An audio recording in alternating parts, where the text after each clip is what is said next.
Good morning and welcome to our latest episode of Deeds in the Desert. Today, we have a special guest for you, Michael Johnson, the owner, the mastermind behind Trust Home Builders here in Las Vegas. Welcome, Michael. Thank you, Patrick. Thanks for having me on. Absolutely. Appreciate it. I've been looking forward to it. Good. Yeah. Well, let's put you on the hot seat and All right. dive right in. Let's do it. Let's start from day one. How'd you get started in this industry? Great question. So I knew from a young age that I appreciated kind of architecture and homes more than the average kid. I kind of thought, when I was interested in the age of my school, I grew up back east in upstate New York, and my school is probably 120 years old back in the late 80s. So it's an old building. And I knew being interested in the cornice detail and the crown molding and the solid core doors, probably not normal for other 7-8-year-olds. So I always had that interest. And my dad was always a DIYer fixing up our house. And the house I grew up in was also 100 years old, probably back at that time. So I was always really well versed in interior design, architecture. So I knew from a very young age I wanted to go into architecture, and that's kind of where I always saw myself. I was always a very good student, 4.0, very STEM-minded. So I love science and math. I love the hard sciences, and I like things that I can get my head around that have a specific resolution. So I don't really have an artistic side, but I appreciate architecture. So when I found myself going off to college and applying to architectural colleges and architectural schools, I wasn't really a strong candidate. Academically, I was strong, but I didn't have a strong art portfolio or any real interest in art. And to feign that at 18 or 17, I wasn't good at it. So I didn't talk my way into an admissions office. So I actually did not get into any of the colleges of architecture that I applied for. So logically, I went and got a biochemistry degree. And then I got a doctorate in pharmacology because that'll show them. Let me into your architecture college. So I graduated in the height of the recession. We're coming out and right at the turn of the decade, 2010 roughly. And I started as a hospital pharmacist actually here in the Valley. And I only did that for maybe about 2 years. The market started to pick up, so I got my license as an agent. And just to kind of play around and channel some of that home, passion into some projects, maybe some fix and flips, things like that, things that I could fund with my own money.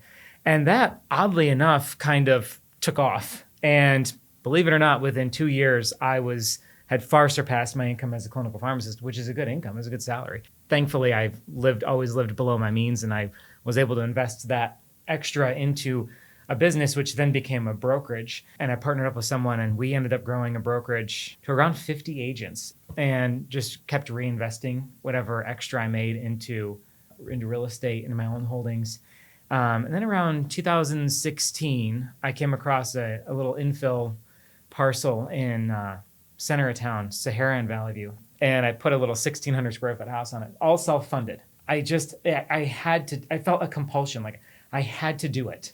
And then I met a general contractor because I needed a GC to manage the project. He and I hit off like old friends. And before you know it, by 2018, we were picking up parcels in the Northwest, half acre, low density kind of stuff. And that's what we were building out. And then during the pandemic, I started picking up some parcels in Lake Las Vegas. Again, this is all self-funded at this point. That GC and I partnered up officially around 2020. And I thought, let's form a company. So anyway, we formed this company and we start really kind of going nuts out in Lake Las Vegas. And we picked up some our build-to-suit clients and continued with some spec homes, and then came across you maybe a couple of years ago and approached you to finally do our first loan together. And oddly enough, ended up being in your neighborhood, which was cool. And that's kind of how I got here. Doing your podcast. That's right. Well, you've been lending or borrowing from us for about a year now. Yeah, I think so. Yeah. We've got a few projects that we've already started working on. A few more in the hopper to come, and I'm sure quite a few on my mind that I'll be pestering you with in a couple of weeks. Perfect. So the run rate will be pretty long. One of the things that stood out with your background here, you said that you were kind of enamored with the mundane. Well, the mundane isn't quite what I would explain to be the houses that you're building nowadays. True. That is very true. How did you get involved in that segment of the market? Well, I will say I think the challenge in Las Vegas is we're a tale of two cities, really. If you think about, we are either insanely mundane, 3 floor plans, for 150 homes, and then you go a quarter mile down the road, and that same builder built those same 3 floor plans. We have mastered the tract home here. Yes. On the flip side, we also have a very vibrant custom home and luxury market because of many reasons, our climate, our tax structure, and just our proximity to other major metropolitan areas. So I found that it was, oddly enough, easier to break into the luxury segment as a small builder like myself. The turnaround time is much easier, far fewer unknowns. I'm able to buy pad ready. There's no such thing as a pad ready lot, but I'm able to buy close to pad ready versus 5 acres in the desert where I've got to do the subdivisions and go through all the legal entitlements and all the utility connections and infrastructure and such. Obviously, the margins are wonderful in luxury. So I've gotten maybe a little addicted to those margins because now I kind of run everything through that filter. And with those expectations of how far money can go and what you can get return on your investment and how you can sustain money costs and things, it's far easier in the luxury market. With that said, what is kind of your average price point right now? Right now, I'm probably, if I averaged everything out, I'd probably be in the middle 2 million, 2.2, 2.8. I just closed one in February that was 325, as low as 125 in the last 5 years. Okay. Before that, it was 800,000, but that was our luxury market 7 or 8 years ago. Luxury, entry-level luxury. Yeah. With an effort or an eye on getting that average down, I would actually prefer to be in the high ones. Okay. So building a little bit simpler product in the same nice neighborhoods and country clubs that I'm building in, but trying to scale it to where I can pull that buyer. So using Lake Las Vegas as an example, the South Shore of Lake Las Vegas is all country club and luxury custom built homes. The North Shore is a lot of entry level luxury, the 1.5 Toll Brothers type tract homes. I would call it maybe semi-custom, but mostly tract homes. And I'm looking to pull some of those buyers, that buyer that's in that 1.5 range, but they don't want a big concrete wall behind them, a CMU wall with a street. There's a lot of those tract neighborhoods end up with maybe only 10 prime lots and the rest are kind of filler. So I feel that I can grab those buyers because just looking at it, going in and visiting those sales centers, why are the best 10 lots always the first reserved and spoken for? It tells you there's a market there. It's not really met, and the tract builders go on volume, and if they can grab 10 or 15 great premium lots out of any given tract, they'll do it, and they know they're going to have a healthy premium on them, and they know they're going to sell them first. So my strategy, at least in that market, is to find that buyer and find that niche and get a little bit more of a reproducible results. So I've got a repertoire now of some floor plans that can fit most of those irregular lots out there. So let's face it, at the end of the day, square footage, build quality, and views are your single biggest, because our market is a relatively closed market. The Las Vegas market is the market. We don't have a lot of other little suburbs, and it's not like you're on the northeastern corridor where one school district can be drastically different than another. So then it comes down to what kind of lots can you grab that maybe you can capture those views, and then how can you pick up other things with the value engineering of the house. So and that's what I'm doing to get into that price point. Long answer to your short question. That is absolutely okay. Our listeners love that. They want to get an idea of who you are, how you operate, your mindset. Sure. I think that's very indicative of potential risks of investment going forward. Right. With that said, how many of these custom homes do you expect doing this year, maybe next year, kind of over the next 5 years? Where do you see this business going? So in the short term, obviously, the construction industry is not for those that want instant gratification. So the ball is in motion currently at about 7. That'll hit in that 175 to 275 price point, maybe some inching closer to that high 2s, depending. Like the one we have funded now in your neighborhood, I'd like to be in the 3s on that, ideally. So that'll probably be my high water mark for this year, with the exception of the one I closed in February. Or let's just say over the next 12 months, that'll be my high water mark, with the rest of them falling somewhere in that low to mid 2s.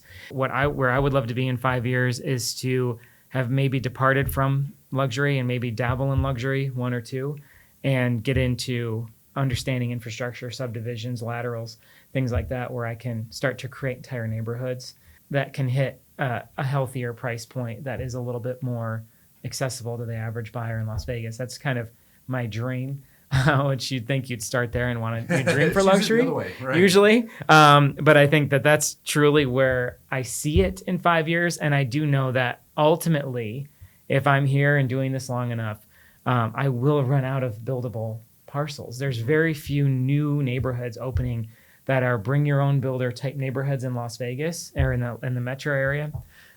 So speaking of those fears, what are some of the headwinds that you've seen or experiencing right now and will be seeing in the future?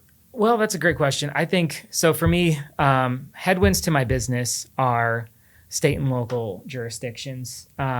Just the disorganization of zoning and plan checking. And so I feel that when these plan checkers see a custom one-off, they just either put it at the bottom of the stack, they don't know what to do with it.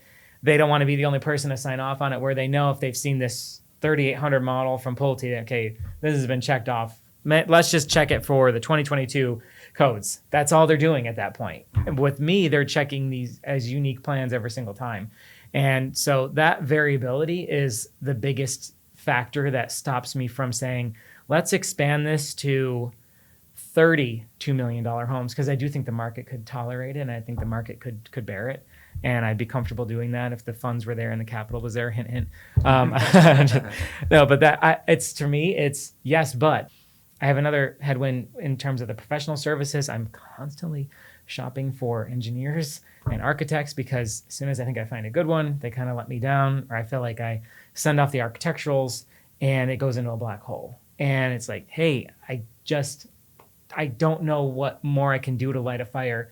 Because to an engineer, that's a little $8,000 job for them, but to me, it's a $1.6 million. You know, it's an imbalance where it means a lot to me and doesn't mean enough to them, right. And they're busy enough to not value my business. I mean, quite frankly, I know that's what's happening, and that's okay. I get it, but it's those headwinds that if I had something I could reproduce, if I had predictability in the permitting process, then we'd be fine, and I could scale it a little bit easier. And I think that's part of why I know that I'm going to run out of lots. I have unpredictable scaling capabilities when it comes to getting anything more than, 7 or 10. I start getting nervous. If I were to double that with another 10, I'd start getting a little nervous to say, okay, now my eyes really got to be on the ball. And every day they have to move 1 inch closer to the permitting phase.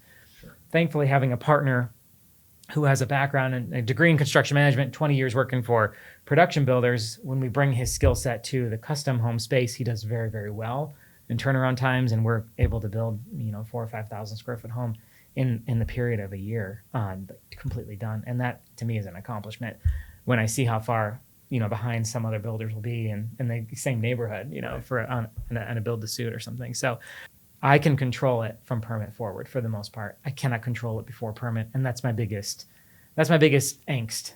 And then fears, I think I fear the market as much, if not more, than any other custom developer would. I think that's something that I just have to look at the overall fundamentals and say, okay, housing is a commodity. We're underbuilt overall. I think as a nation, especially in the Sun Belt, I think we're overall underbuilt. And I just let those things kind of soothe my mind. But it's just market conditions, which would scare me, is that these projects are so far out. Right. We're 2 years from conception to closing, and a lot can change. And I've thankfully only built in an environment where we were better off 2 years later.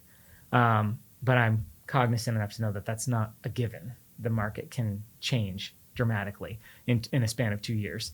And right. You just have to kind of say, I'm just going to trust my judgment. Absolutely. And take the risks out of it. Absolutely. And hopefully our listeners out there have learned a little bit from hearing from you, your experience here in Las Vegas, and hopefully our continued experience together helping you grow your business as we put more dollars to work for you. I appreciate it. It's been a really wonderful experience so far, and I value relationships and ease over almost any other factor.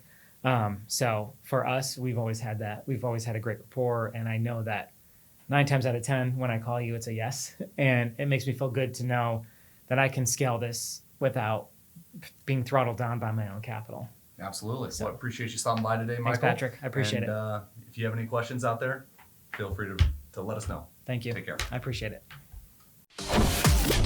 Thanks for joining us this week on Deeds in the Desert, where short-term investments meet long-term investors. We hope you enjoyed the content so much that you share it with all your friends. Who doesn't like learning about passive fixed income, right?